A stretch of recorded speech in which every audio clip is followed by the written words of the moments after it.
വെടിനിർത്തൽ നിലവിൽ വന്ന ശേഷവും കനത്ത ജാഗ്രതയിലാണ് അതിർത്തി പ്രദേശങ്ങൾ എന്നതാണ്. അമൃത്സറിലെ ബ്ലാക്ക് ഔട്ട് അവസാനിച്ചുവെങ്കിലും റെഡ് അലർട്ട് പ്രഖ്യാപിച്ചിട്ടുണ്ട്. ജനങ്ങളോട് പുറത്തിറങ്ങരുത് എന്നാണ് നിർദ്ദേശം.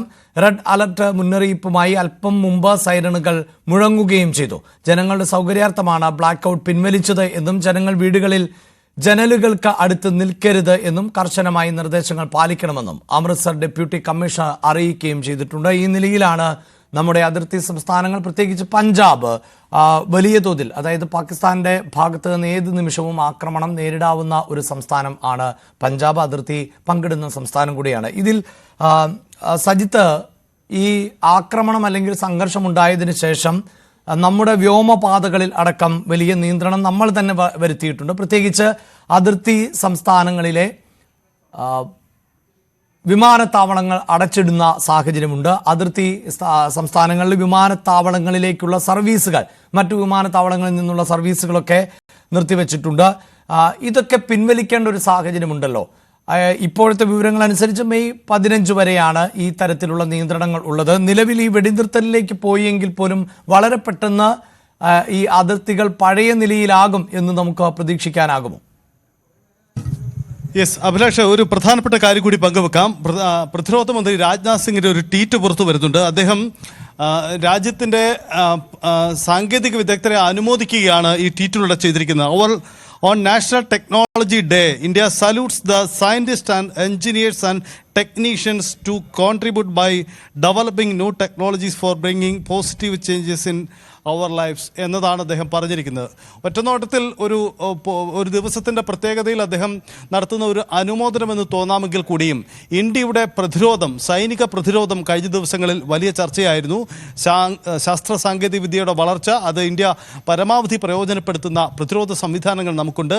ഒരുപക്ഷെ അതുകൂടി അദ്ദേഹം പരാമർശിച്ച് പോയതാണോ എന്നതും കൂടി പ്രധാനപ്പെട്ട കാര്യമാണ്. എന്തായാലും അദ്ദേഹം ഒരു കാര്യം കൂടി പറയുന്നുണ്ട്. We proudly recall the exceptional efforts of our scientists that led to the successful Pokhran tests in 1998. It was a defining moment in India's history എന്നുകൂടി അദ്ദേഹം പറയുന്നുണ്ട്. രാജ്യത്തെ ശാസ്ത്രകാരന്മാർ, സയൻറ്റിസ്റ്റുകൾ, ഒപ്പം തന്നെ മറ്റ് ടെക്നോക്രാറ്റുകളൊക്കെ നടത്തിയ ഡെവലപ്മെൻറ്റുകളെയും ഇടപെടലുകളെയാണ് ഇപ്പോൾ പ്രതിരോധ മന്ത്രി ഓർത്തെടുക്കുന്നത്. അദ്ദേഹം ഈ ഘട്ടത്തിൽ അത്തരമൊരു പരാമർശം നടത്തുമ്പോൾ സ്വാഭാവികമായും നമ്മുടെ സൈനികമായ ചെറുത്തുനിൽപ്പിനെ കൂടിയാണോ അദ്ദേഹം പരാമർശിക്കുന്നതെന്ന് പ്രധാനപ്പെട്ട കാര്യമാണ്. എന്തായാലും അത് ചർച്ച നടക്കുകയാണ്. നേരത്തെ ഞാൻ സൂചിപ്പിച്ച പോലെ അദ്ദേഹം 11 മണിക്ക് ഒരു പൊതുപരിപാടിയിൽ പങ്കെടുക്കുന്നുണ്ട്. അപ്പോൾ ആ ചർച്ചകൾ നമുക്ക് പ്രതീക്ഷിക്കുകയും ചെയ്യാം. ഇനി അഭിലാഷ് സൂചിപ്പിച്ച സാഹചര്യത്തിലേക്ക് വരുമ്പോൾ ഈ മേഖലകളിൽ ഇപ്പോൾ സമാധാനപരമായ അന്തരീക്ഷമാണ് നിലവിലുള്ളത്.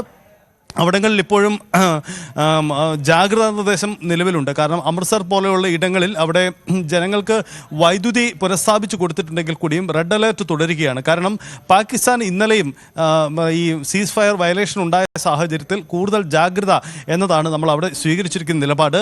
അതുകൊണ്ട് താഴ്വര ഭാഗങ്ങളിൽ, കശ്മീർ താഴ്വരയിൽ പൂർണ്ണമായും ഒരു ശാന്തത കൈവന്നു എന്ന് പറയുക വയ്യ. അതിർത്തി മേഖലകളിലെ സംഘർഷപരിമിതമായ സാഹചര്യങ്ങൾക്ക് അയവ് വന്നു എന്നതാണ് നിലവിലെ സ്ഥിതി. ഇതിനിടയിൽ കശ്മീർ പോലീസിൻ്റെ ഭാഗത്തു നിന്നും, കശ്മീർ സ്പെഷ്യൽ ഇൻവെസ്റ്റിഗേഷൻ ഏജൻസിയുടെ ഭാഗത്തു നിന്നും ഒരു തന്ത്രപ്രധാനമായ നീക്കം കൂടി ഉണ്ടാകുന്നുണ്ട്. അവിടെ ടെററിസ്റ്റ് അറ്റാക്കുമായി ബന്ധപ്പെട്ട ചില സുപ്രധാനമായ പരിശോധനകൾ അവർ ആരംഭിച്ചിട്ടുണ്ട്. രാവിലെ മുതൽ അതിൻ്റെ ദൃശ്യങ്ങളും പുറത്തു വരുന്നുണ്ട്. എന്തായാലും വളരെ പ്രധാനപ്പെട്ട കാര്യമാണ്. ഷോപ്പിയാൻ മേഖലകളിലൊക്കെ പോലീസിൻ്റെ പരിശോധനകൾ ആ തരത്തിൽ നടക്കുന്നുണ്ട്. ഒപ്പം സജിത്ത് തന്നെ സൂചിപ്പിച്ചതുപോലെ ഈ DGMOമാരുടെ യോഗം എന്നത് വളരെ പ്രധാനപ്പെട്ടതാണല്ലോ. ഇന്നലെയും സൈനിക മേധാവികളുടെ അല്ലെങ്കിൽ സൈന്യത്തിന്റെ പരസ്പര ചർച്ചയിലൂടെയാണ് വെടിനിർത്തലിലേക്ക് എത്തിയിട്ടുള്ളത്. അവിടെയാണല്ലോ കേന്ദ്ര സർക്കാർ മുന്നോട്ട് വെച്ചിട്ടുള്ള കാര്യം എന്നത് ഇതൊരു കരാർ എന്ന് പറയാൻ സാധിക്കില്ല, ഒരു ധാരണ മാത്രം എന്നുള്ളതാണ്. ഒരുപക്ഷെ അടുത്ത ചർച്ചകളിൽ ആയിരിക്കും കൃത്യമായ ഒരു കരാറിലേക്ക് പോവുക. അതിൽ ഇന്നലെ തന്നെ കേന്ദ്ര സർക്കാർ വൃത്തങ്ങളെ ഉദ്ധരിച്ചുകൊണ്ട് വാർത്ത റിപ്പോർട്ട് ചെയ്യപ്പെട്ടത്, ഇനി ഏതെങ്കിലും തരത്തിലുള്ള ഒരു ആക്രമണം, അതായത് ഭീകരാക്രമണം പാകിസ്ഥാൻ സ്പോൺസേഡായി നടന്നാൽ അതിന്മേൽ കടുത്ത നിലപാടിൻ്റെ സ്വീകരിക്കും, അതിനെ ഒരു യുദ്ധ സമാനമായ സാഹചര്യമായി കണക്കാക്കി തിരിച്ചടിക്കും.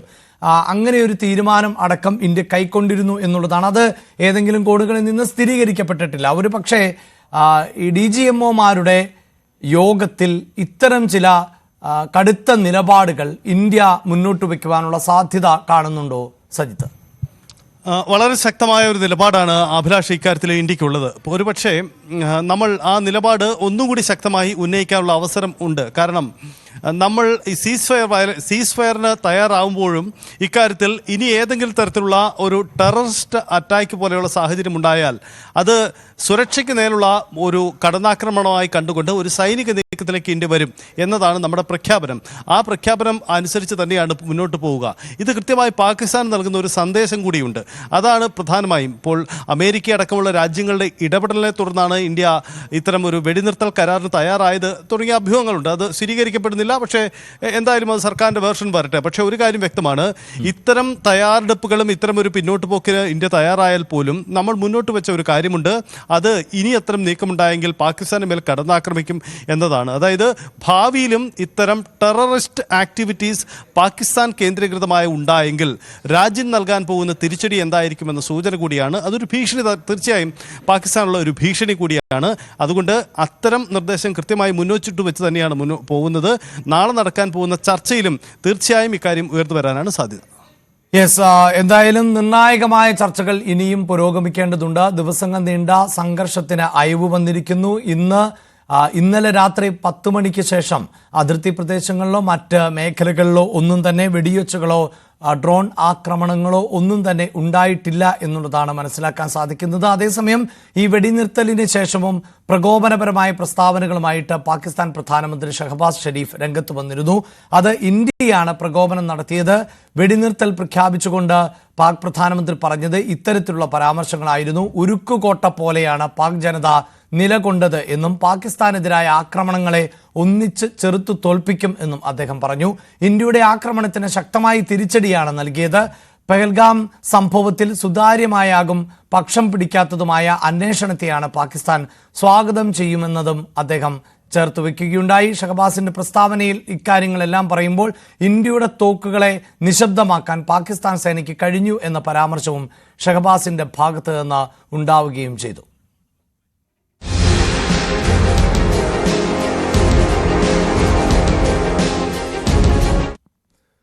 വെടിനിർത്തൽ കരാർ പ്രാബല്യത്തിൽ വന്നതിന് മണിക്കൂറുകൾക്കുള്ളിൽ ധാരണ തെറ്റിച്ച പാകിസ്ഥാന് താക്കീതുമായി ഇന്ത്യ രംഗത്ത് വന്നിരുന്നു. പാക് പ്രകോപനത്തെ അതീവ ഗൗരവത്തോടെ കാണുന്നുവെന്നും ഇനി ആക്രമണം ഉണ്ടായാൽ ശക്തമായി തിരിച്ചടിക്കും എന്നുമാണ് ഇന്ത്യ വ്യക്തമാക്കിയത്.